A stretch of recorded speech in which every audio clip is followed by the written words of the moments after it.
This is a country that was run down into the ditch, deep down. It means when I hear people make those statements, I'm straight. I don't want to say either you don't understand governance or you are just trying to be diabolic or you just. Hey, Kelvin Taylor, braha, kwasi ampenyi braha, Jimmy for braha. Sana Ghana, you're desperate. All right, I'm for the mission. I'm a no artist. Aha, and Ghana sent you. Message so subscribing to the channel. No never forward do share our comment section. Share it and like it. I'm sure be. I'm for Ghana Jollof, Akosia Jollof, any Kelvin Taylor. Me see omo see ni papa anya asem ketwa. Hey, me see insemno afidie and this for move say they have match them. Omo match. Omo obi a obetuma match omo pe. Kelvin Taylor na o se ni yire kitchen o America honoma or this shit no. Me krama bo brase Kelvin Taylor because we opportunist. Nti na wako ware obiri. Abusafo akosia jollof si that the obejan Kelvin Taylor me and that's obejan e china. Na NDC for the na yam say munkwa na munim the way ye yanipa. Ebusafo mumma ye nkɔ na nkɔtie na nsɛm na egumu no chale he afidie NDC for mo akasa me bagimu 2 ebusafo mo ye nkɔ na ebra So obia chat obia or the file the folder yene you load be 30,000 gig yeah sibia ye twen nkɔfo bi no you load be 30,000 gig in a guo the fan chire mu ye de be chire mu amafo naked videos you load share. And ye Ghana be de because me Akosua Jollof.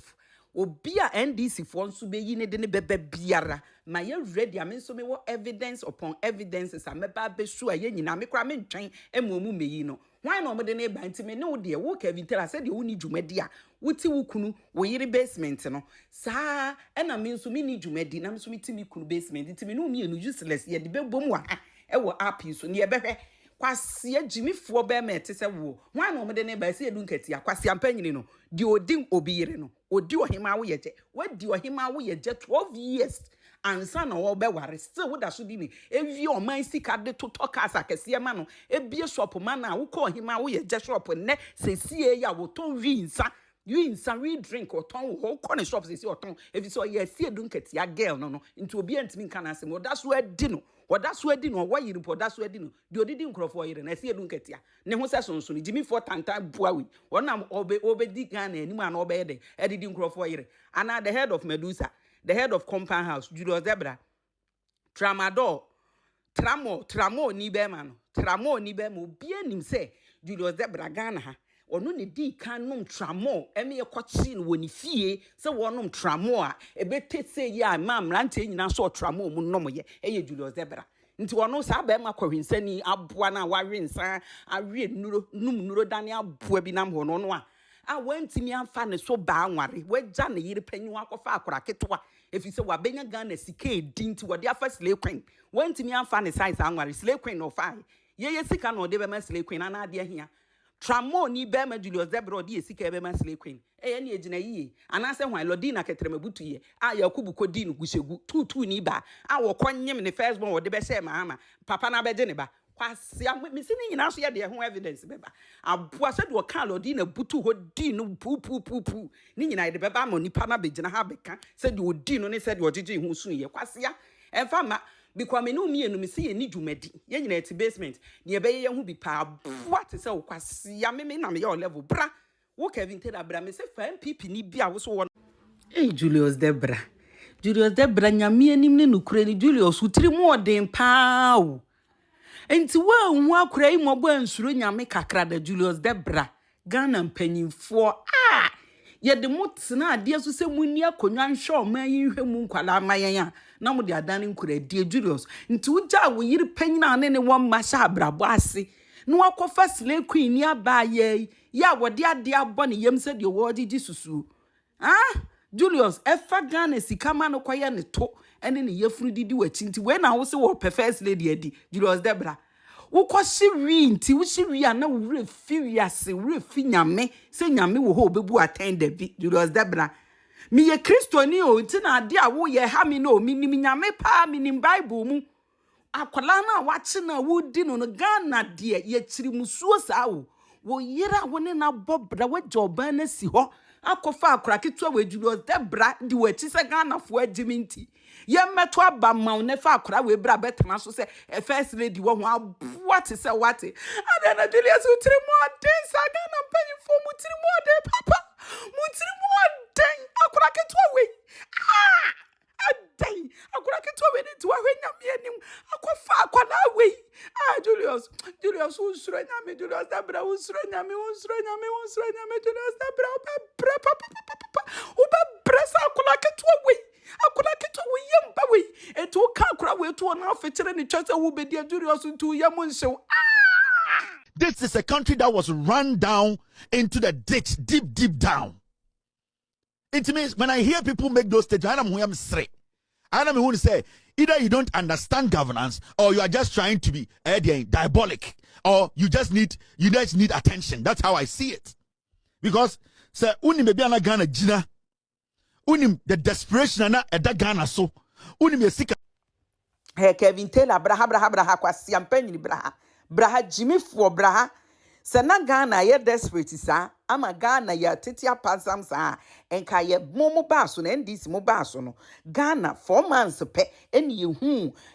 sami jemfi se wasese sika dollars enya asem ketwa e de egu ni ka mu a wo cheche sa within 4 months na wo NDC twa take it ma wo no wo yire no wo mabai efa soldier for ni military men ni national security nyina abo wo ban han ka wo dam wo de wo kotena the official resident of Ghana ye de asi wo say no na ye vice president bi obeba fie ni ye de komo a wo tena mu kwasia nam say wo to yire basement a wo mo bra na wo ni dan wo Ghana nti wo koye no dan ye si wo ye official Ghana ye japade no mu ni ye de kotena ya aboa do mahama Jimmy for kwasia panyi no ba ya obesisa gold nyina ade ama na busuafo a wo mu chedie no ncheni abusuafo no na ye Ghanafo esu ni ye ka se 8 months no monye hwe etija MPP asem ne kaneka NDC die nkwase amamuo na adoma ama ebu a ekom de nkwala nya aduane ni a Julius Debra kofa ne yam base ono na ye ne Mrs. Adom Hama kwase ampanyini no so na ma enkwala die ne nkwara turu mu hwe na camera capture no na no ne ye ka ho asem kwase na Olodina no so yakubu adi no abeje ne ba no ho asem na monka amamuo bone amudi sika ni bu a Ghana sika mu hwehwe didi nkwase asem ne achimi sem no eno ho asem ne ye kakan no kwase ampanyini Jimifo a wa mobra wantimi anti sika nware Ghana ni ba enya twepapa yagum so hire ko yagum cho amam etwani mu ache fine wanya bia ne akodi etwe pata kwase abemet se wo Jimifo wo papa ne kwatesini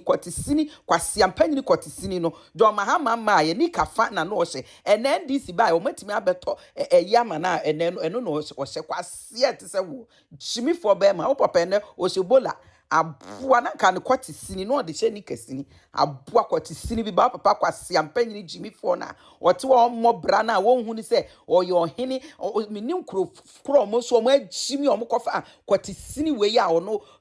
ahoma na hye ne kwatim so o medi hene kwase abite se wo ba abua funu kwase ampanyini wo se kwase ampanyini Jimifo ne ho kankan a oyi ono onko program nyonso oda Kelvin Taylor papa nko program nyonso oda Johnson kan ne da because ahoma